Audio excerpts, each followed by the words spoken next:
Welcome back to another episode of Get Rich. I'm your host, Molly Benjamin, founder of Ladies Finance Club. Now, have you ever stopped to think about how much money leaves your bank account each month without you even questioning it? Not because you chose to spend it, but because you simply got busy. Your energy bill renews, your insurance rolls over, your phone plan stays the same, and before you know it, you've been paying more than you need to for years and years. The strange thing is, a lot of us, and I'm guilty of this as well, we could spend hours researching a holiday, the restaurants, we can watch 1,000 TikToks on the location we're going, but almost no time looking at the bills that are quietly costing us thousands. So what if saving money wasn't about earning more? What if it was simply about paying attention to the money that's already leaving your account? That's why on this week's Get Rich episode, I wanted to get Joel Gibson back on and do our annual bill audit. Now, we've been getting Joel on the show like once a year for the last 4 or 5 years. So we're going to unpack the simple changes that could save you hundreds or even thousands each year without changing your lifestyle. If you've been meaning to sort out your bills one day, consider this your friendly little yearly reminder. So let's jump into it. Joel, welcome back to another episode of Get Rich. I think we've had you on every single year since we actually started the podcast. So we love our little annual catch up with Joel. I'm racking up the frequent flyer miles, I think. Yeah, the LFC miles.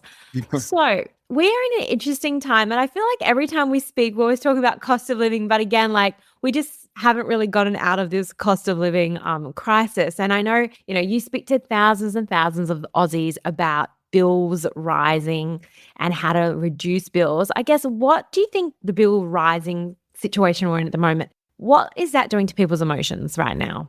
Oh, look, I think it's making people feel a lot less free, I suppose, to live their lives the way they want to live. I mean, what I would like to point out is that it's not a coincidence that you and I have had this conversation a number of times, because what has actually happened in the past decade is highly unusual. We've had probably, this would be the third real kind of cost of living crisis within that decade. First of all, we had COVID, where everybody was sort of sent home. A lot of people lost income. Exactly. And then in a couple of years after COVID, we had the war in the Ukraine kick off, had a global energy crisis that drove up the price of electricity all around the world, and that drove up the price of everything else. And so we had inflation at almost 8% at one point. And now here we are again. Inflation's predicted to push 5%. This year. We've got another war on. As we speak, there's talk of a deal, so we might be closer to the end of that than the beginning, I hope. Yeah. But it is highly unusual for us to have had these three kind of big, or two big spikes in inflation and one kind of global pandemic in the space of a decade. So yeah, it's weird. It's a weird time to be alive. Well, let's hope if we speak next year, there's not another war, because there's always some kind of big crisis happening when we have a chat. Yeah, that'd be nice. I know. And I'd just love to know, before we jump straight in, the budget. What was your hot take? Did you like it or hate it? I liked it because I think, I've got 2 teenage kids, and I think we've locked our kids out of the property market. And I think unless you've got parents who can help you out at the moment, it's very, very hard to get on the bottom rung of that ladder. And so I think we need to do anything we can to fix that problem. I don't think they've nailed it necessarily. There are some aspects where I think it's going to have some impacts that they didn't expect, or some perverse impacts. And so they're still, I think they're still going through the finer detail of that. I'd like to see a few things, a few rough edges knocked off. But in terms of, what it means for first home buyers, I think it had to be done. Yeah, absolutely. And I speak to women all day, every day. And exactly as you said, we couldn't keep going the way we were going, because unless you got the bank of mum and dad, it's impossible. And it shouldn't be easier for property investors to buy their 20th property as opposed to a first home buyer trying to get onto the property ladder. And then I guess after years of investigating bills, pricing, consumer behavior, what's something that the average Australian doesn't? I mean, a lot that the average Australian doesn't when it comes to this topic, but what would be kind of a main thing you come across? Maybe at the moment, I think I'm just starting to get a sense of how much AI is going to transform this space for people like us and for anybody who wants to save. Obviously, it's transforming all sorts of spaces, left, right, and center, but I'm sort of focusing really clearly on what it's going to be able to do for the average person who wants to save on their mortgage, on their energy bills, on their insurance, and that sort of thing.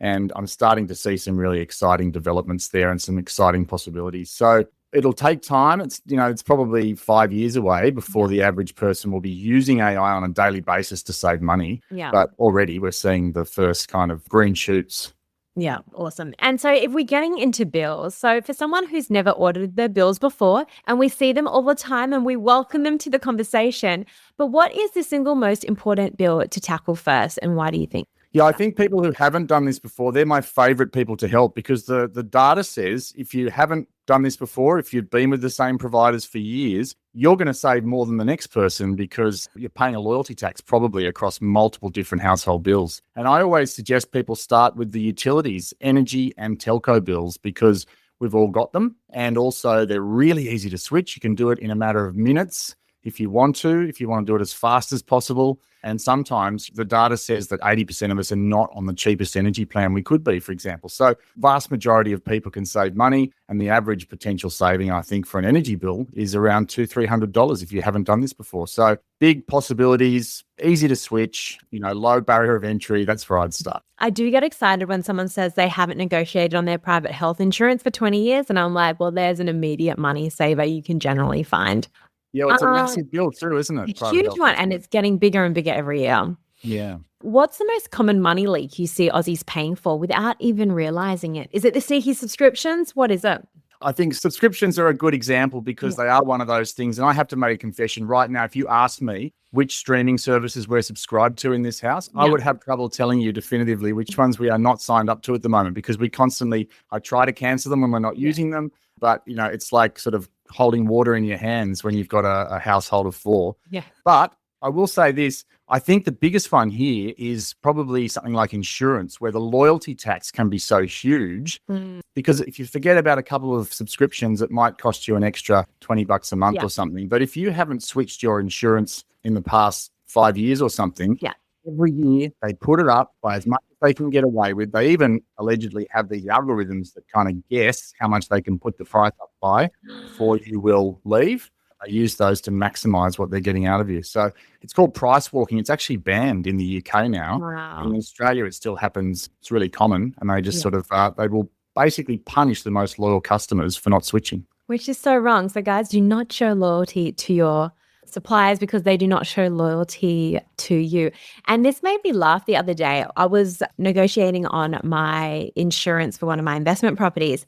And with the same insurer, I said, okay, I found a really good deal online. Can I have that deal? And they said, no, you would have to cancel your policy and then rebuy it if you wanted the online deal. And I said, okay, well, I will do that then. Yeah. So I'm like, can you cancel me?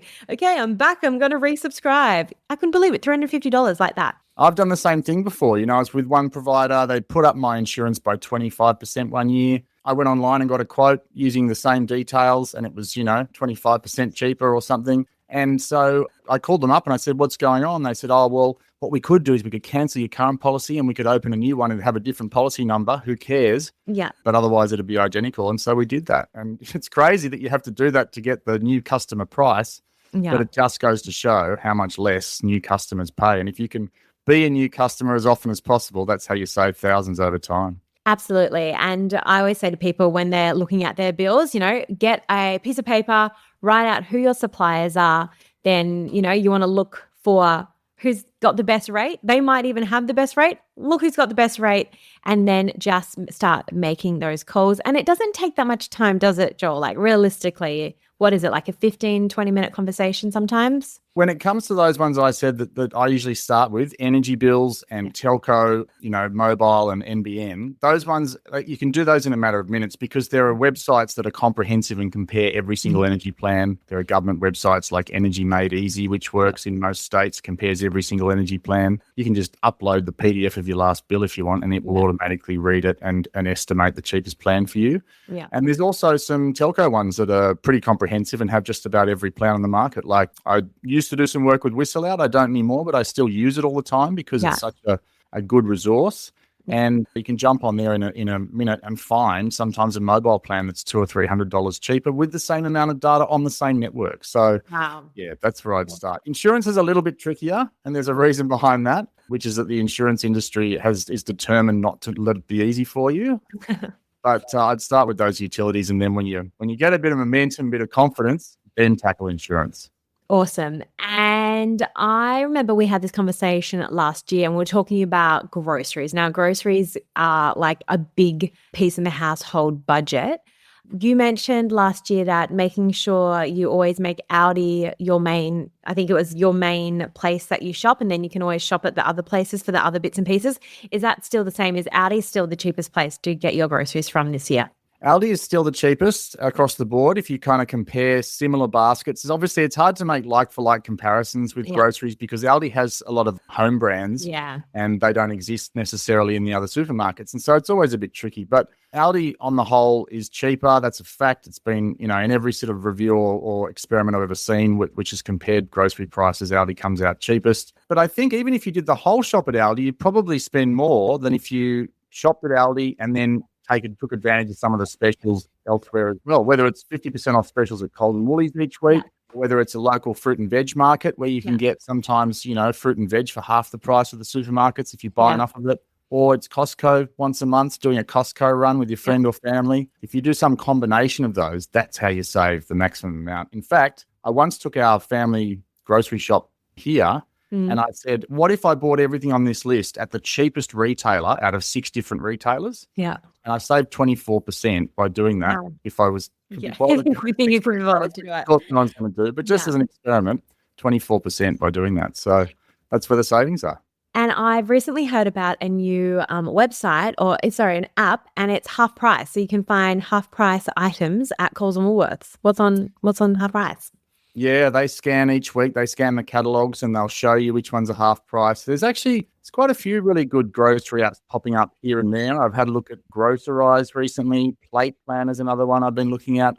Half price has been around for a while. I do some work with a price comparison app called Zift, which is really handy for comparing. If you're in the aisle, you can actually scan the barcode of a product. It'll tell you what everyone else online is charging for the same product. Or if you're online, it'll tell you on your laptop while you're online shopping if it's cheaper somewhere else as well. So technology's getting better. It's catching up and it's making it easier for us to find the cheapest price for everything on our shopping list. I love that. So we were talking about Whistle Out for telco, Energy Made Easy for energy. Are there any other hot websites or apps you've come across recently? Yeah, there's heaps. Look, there's one that I always suggest people check out if they haven't yet, and it's called Unclaimed Money, because the state and federal governments altogether are holding billions of dollars worth of our money that's been unclaimed. It's, for example, you might have moved house and someone sent a check to your old address or something. It was never cashed. Eventually that money goes into government coffers and it's held for you in perpetuity until you come and claim it or not. So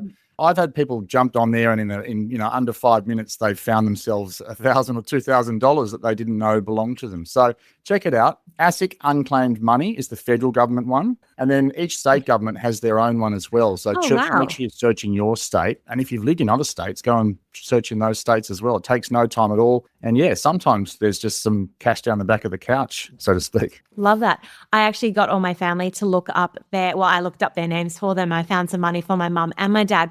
But when I was doing that, some people had like $20,000 next to their name. I was like, someone should really tell Bill he's got $20,000. It's amazing. I assume they're either people who have more money than they know what to do with, or maybe they've passed away or something and their estate doesn't know that money is there. There's any number of different possible explanations for it, but there are some really large sums of money in there. And as you said, it's a really good idea to search for your friends and family as well, because you can do that. You can put any name in you like. You can search for celebrities if you want. Yeah. And you'll find out what they're owed. But yeah, that one's a real no-brainer. Great. And are there any government rebates or discounts at the moment that we should know about? Look, the energy rebates have dried up to some extent. If you're a pension or a concession card holder, you can still get state-based rebates and concessions. Some low-income households in some states can still get state-based rebates. But those federal government ones that everyone was getting towards the end, till the end of last year, they finished on the 31st of December, unfortunately. Mm-hmm. So it's a matter of just, if you're not eligible for one of those pension or concession card rebates, it's a matter of just making sure you're paying as little as possible. Now, this is actually one bill that's going down potentially in July, and we never have this conversation, so I'm going to try and highlight it.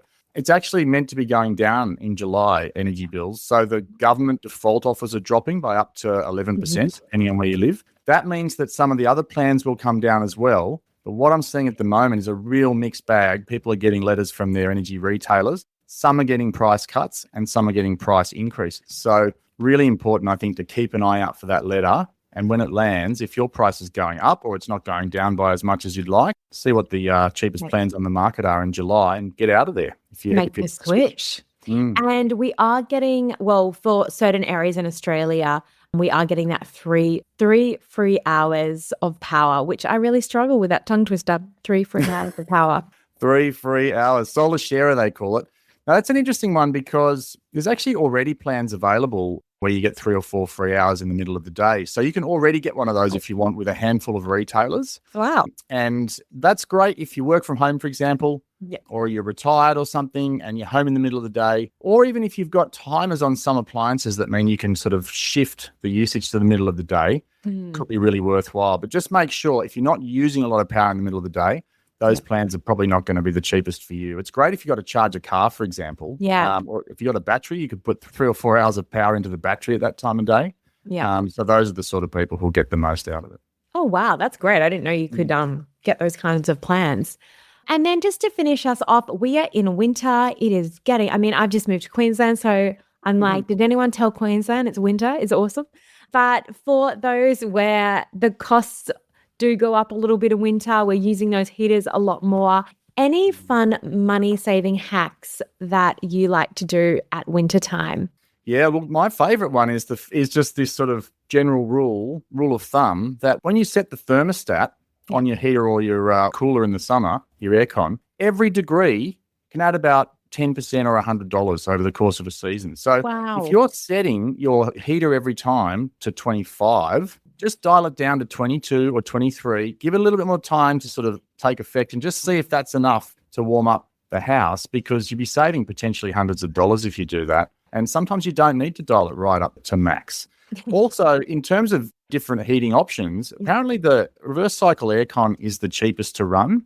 If you run that in heating mode, that's cheaper than your other sort of heating options, than gas heaters even, and also much cheaper than those kind of convection electric heaters, you know, the ones with the kind of glowing bars or whatever. Yeah, they're not. They're apparently shockers. They tend to be pretty, they suck a lot of juice. So, yeah, if you've got reverse cycle aircon, that's what you should be using to heat and cool your house different times of year. Nice. And my little tip there for listeners is if your house is quite cold, it is way more cost effective to buy a heated blanket and just keep that on you while you're working at home than to heat up the whole room as well. Something crazy like it would cost you like $10 to $15 across the whole season just to have like an electric blanket. So way cheaper than putting on your heater. Yeah. Nice and cozy. Or get a dog. Or get a hot breathing dog. The other thing that I would say that we probably don't do well at all in Australia is insulation. We tend to, they call our houses glorified tents because we tend to have cracks under the doors and around the windows and through the floorboards. We live in denial that we get winter. Yeah.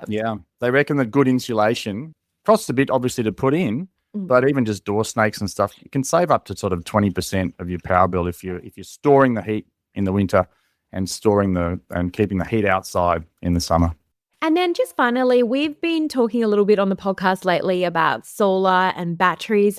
What is your take on solar and batteries? Love it, hate it, got it? Love it, because, you know, you're effectively fixing the price of your power for the next decade. So you don't have to deal with all this nonsense in the energy market of, you know, price spiking by 20% when Russia invades the Ukraine a couple of years ago, or, you know, this year it's going down slightly in July for some people, but every other year it seems to go up. So I like the idea of, you know, fixing your price, knowing what you're in for, what you're going to pay. And then, you know, there are all sorts of different ways to pay for that too. You don't have to have upfront cash to put solar and a battery in. You can finance it. You can, you know, there's buy now, pay later, basically, installments for those sorts of things. And they can set the price over a period of time to be very similar to what you're paying for grid electricity now. So I think if you can do it, obviously a lot of people are locked out of it, unfortunately, because they don't have an appropriate roof or they're renters or whatever. So it's not very fair. But if you do have the opportunity to do it and you're going to be in that place for a while, it's really worthwhile, I think. So, Joel, we're seeing a lot of you online and on our TVs as well. So you're